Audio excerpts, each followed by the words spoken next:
Hello friends, स्वागत है आपका एक बार फिर से आपके अपने लीगल चैनल में। दोस्तों, आज की इस वीडियो में जो हम बात कर रहे हैं एक जजमेंट के आधार पे हम बात करेंगे और बहुत इंपॉर्टेंट चीजें आज के इस वीडियो में आपको जानने को मिलेंगी। दोस्तों, कुछ मामले ऐसे होते हैं जिनको आप लड़ना चालू तो कर देते हैं लेकिन खत्म करना आपके हाथ में नहीं होता। ऐसी ही कुछ परिस्थितियां मैट्रिमोनियल विवादों में कुछ स्टेज पर उत्पन्न होती हैं। आपको उनको समझना चाहिए। कई बार लोगों का ऐसा कॉल आता है कि साहब हमारी शादी अभी इसी साल 2025 में अप्रैल में हुई, मई में हुई, जून में हुई, अगस्त में हुई, सितंबर अक्टूबर में हुई और पत्नी केवल 15 दिन साथ रही और अभी अपने मायके में निवास रहते हैं, मुझे क्या करना चाहिए। देखिए, जहां पे परिस्थिति ऐसी होती है आपको बिल्कुल शांत बैठना चाहिए, क्योंकि अच्छी बात यह है कि आपकी पत्नी अलग बैठी है लेकिन उसने कोई केस नहीं किया, वो आपसे कोई कम्युनिकेट नहीं कर रही, कुछ नहीं कर रही, सब कुछ ठीक है, प्रॉपर है। अब दोस्तों, स्थिति वहां पर भयंकर हो जाती है जहां पर पत्नी अलग भी नहीं रह रही, आपको परेशान कर रही है। फॉर एग्जाम्पल, आप ही के घर में रह रही है, आपको प्रताड़ित कर रही है, आए दिन रोज पुलिस को बुला लेती है।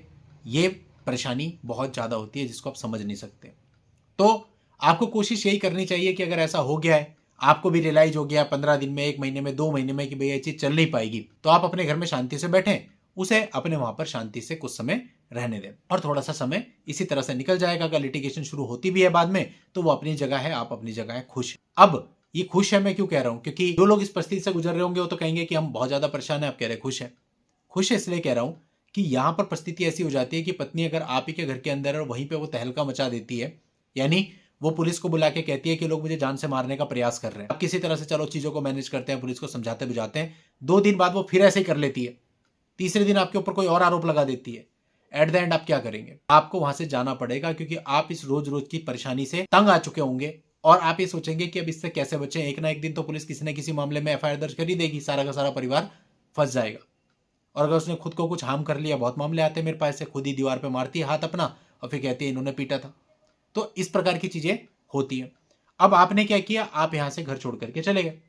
अब घर तो आपके पिता के नाम पे था, माता के नाम पे था या आपके खुद के नाम पे था। अब उसमें केवल वाइफ रह रही है। अब उसकी मर्जी वो उस घर के अंदर क्या करती है क्या नहीं करती।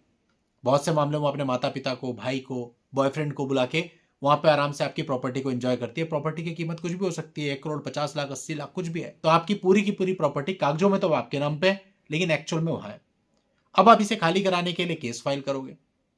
बहुत से लोग होते हैं सीनियर सिटीजन में केस डालते हैं, इविक्शन के केस डालते हैं, हर जगह से आपका केस खारिज होता चला जाता है। कारण क्या होता है? क्योंकि आप कहते हो उसने हमारे घर पे कब्जा कर रखा है, वो कहती है साहब ऐसी कोई बात नहीं है, मैं तो शुरुआत से लेकर आज तक अपने ससुराल में ही निवासरत हूं। ये लोग तो खुद मेरा परित्याग करके चले गए हैं और मैं अकेली वहां पर रह करके किसी प्रकार से अपना गुजर बसर कर रही हूँ। कोई सी भी कोर्ट आदेश नहीं करेगा कि उसको घर से बाहर निकालने का डायरेक्टली।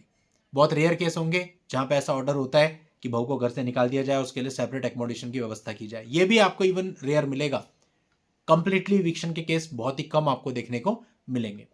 तो हमारा भी एक मामला है, काफी समय से चल रहा था उनका, पहले नीचे चला, वहां पे खारिज हुआ मामला, फिर डीएम कोर्ट में अपील करी, वहां भी खारिज हो गया मामला, फिर अब हाई कोर्ट जाएंगे। यानी कि कहने का मतलब प्रक्रियाएं चलती रहेंगी, ऑर्डर मिलना बड़ा मुश्किल हो जाता है। अब ये परिस्थिति है जिसे आप खतरनाक कहते हो कि आपकी 1-2 करोड़ की 50 लाख की प्रॉपर्टी भी गई, आप घर से बाहर भी बैठे हैं, हर महीने का रेंट भी आप पे कर रहे हैं और कानूनी प्रक्रियाएं भी आप निरंतर लड़ रहे हैं। इससे बेहतर अगर वो अपने यहाँ है, आप अपने यहाँ हो और कोई कम्युनिकेशन नहीं है तो आप खुश हो। इसलिए मैंने शब्द यूज किया था खुश हो। तो आप इन सारी चीजों को समझो, ऐसा किसी के भी साथ हो सकता है। तो अगर आपके साथ ऐसा हुआ कि नहीं बन रही, अब आपका ये तो क्लियर हो गया कि भाई साथ नहीं रहना, नहीं रहना, तो अल्टीमेटली यही है ना कि आपको डाइवोर्स मिल जाए और आप लोग अलग अलग हो जाओ। तो उसके लिए आपको यहाँ पर थोड़ी शांति रखनी पड़ेगी, पेशेंस रखना पड़ेगा। आमतौर पे लोग कहते हैं कि 1 साल बहुत बड़ी चीज होती है, लेकिन जब कोर्ट कचहरी की बात आती है 1 साल को तो कुछ मानते ही नहीं है, इतना कम होता है। और दोस्तों, आपने देखा भी होगा कि मेंटेनेंस का केस या कोई सा केस फाइल होता है, 2-2.5 साल तो कैसे निकल जाते हैं पता ही नहीं चलता। इवन अधिकतर मामलों में 2-2.5 साल हो जाते हैं, अब तक आपका मामला ठीक से शुरू भी नहीं हुआ होता, इंट्रीम भी डिसाइड नहीं हुआ होता, या केवल इंट्रीम डिसाइड हुआ होता है, अभी तक एविडेंस शुरू ही नहीं हुए होते। 498 के केस में देखो 1-1.5 साल तक चार्जशीट नहीं आती। तो वहां पे भी तो आप धैर्य धारण करके रखते हो।